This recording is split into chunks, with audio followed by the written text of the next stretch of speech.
as we head into this part of summer and particularly hot times, we want people to think about how to stay cool.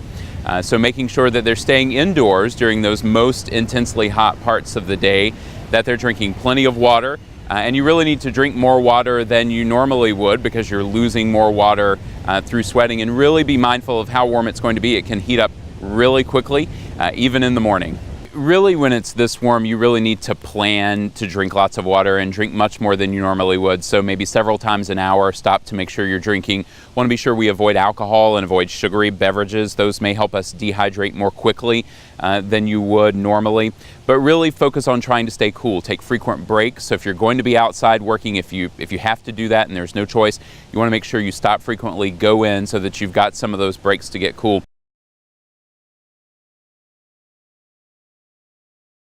We worry particularly about those at the various ends of the age spectrum, so those who are really young, those who are really old. Many times they're not able to move themselves out of a situation where they might get too warm. The other group that's really important to think about are those folks with special health care needs, really of all ages, who again may not be able to keep themselves cool like the rest of us. So really need to think about taking special precautions for all of those groups. Around this time of the year every year, we get particularly worried about kids being left alone in hot cars, and our message that it's never safe to leave a child alone in a car.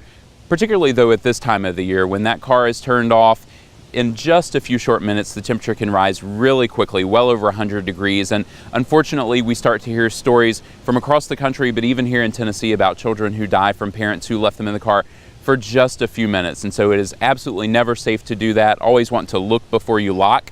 Think about, is there someone else in the car before you lock those doors? Do a quick survey around the car, in the seats, to make sure that that child is not there. Take them in with you so that everybody stays safe.